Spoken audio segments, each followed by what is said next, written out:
प्राकृतिक संसाधनों के दोहन और मानव जीवन शैली के लिए इनके गलत उपयोग से पर्यावरण कितना प्रदूषित हो रहा है, कभी आपने सोचा है? दूषित पर्यावरण उन घटकों को प्रभावित करता है जो जीवन जीने के लिए आवश्यक है।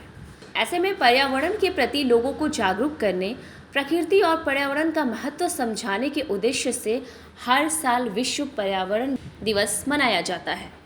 भारत में इस दिन पर्यावरण से जुड़े कई जागरूक कार्यक्रमों का आयोजन भी किया जाता है। इस साल विश्व पर्यावरण दिवस की थीम हमारी भूमि नारे के तहत भूमि बहाली, मरुस्थलीकरण और सूखे पर केंद्रित है। हम सभी के जीवन में पर्यावरण का खास महत्व है।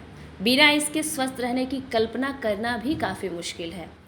धार्मिक दृष्टि से भी पर्यावरण का विशेष महत्व माना जाता है। कहा जाता है कि घर में पेड़ पौधे लगाने से इसका आर्थिक स्थिति पर शुभ प्रभाव पड़ता है। यही नहीं, वास्तु के अनुसार कुछ पौधों का व्यक्ति की मानसिक स्थिति पर भी सकारात्मक प्रभाव पड़ता है।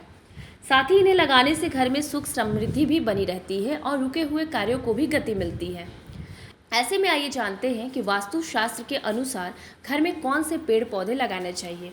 कहा जाता है कि पर्यावरण का अर्थ संपूर्ण प्राकृतिक परिवेश है जिसमें हम रहते हैं। इसमें हमारे चारों ओर के सभी जीवित और निर्जीव तत्व शामिल हैं, जैसे कि हवा, पानी, मिट्टी, पेड़ पौधे, जानवर और अन्य जीव जंतु।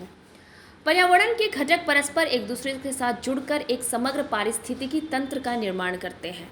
हालांकि इन संसाधनों के दोहन और मानव जीवन शैली के लिए इनके गलत उपयोग से लगातार पर्यावरण दूषित हो रहा है। दूषित पर्यावरण उन घटकों को भी प्रभावित करता है जो हमारे लिए काफ़ी आवश्यक है। पहला पर्यावरण सम्मेलन 5 जून 1972 को मनाया गया, जिसमें 119 देशों ने भाग लिया था। स्वीडन की राजधानी स्टॉकहोम में यह सम्मेलन हुआ था। संयुक्त राष्ट्र महासभा ने मानव पर्यावरण पर स्टॉकहोम सम्मेलन के पहले दिन को चिन्हित करते हुए 5 जून को पर्यावरण दिवस के तौर पर नामित कर लिया था। भारत समेत पूरे विश्व में प्रदूषण तेजी से फैल रहा है।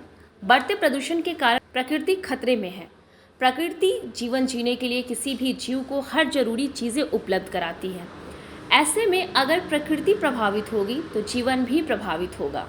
प्रकृति को प्रदूषण से बचाने के उद्देश्य से पर्यावरण दिवस मनाने की शुरुआत की गई थी। इस दिन लोगों को पर्यावरण के प्रति जागरूक किया जाता है और प्रकृति को प्रदूषित होने से बचाने के लिए प्रेरित किया जाता है। हर वर्ष इस दिवस की एक खास थीम होती है। इस बार लैंड रिस्टोरेशन, डिजर्टिफिकेशन, ये सारी चीज़ें हैं जो इस थीम के अधीन है। इस थीम का फोकस हमारे भूमि नारे के तहत भूमि बहाली, मरुस्थलीकरण और सूखे पर केंद्रित है। ऐसे में हमें ये देखना है कि विश्व पर्यावरण दिवस के दिन हम कितनी शुद्धि लेते हुए इसका आयोजन करते हैं और इसको अपने दिनचर्या में ढालते हैं।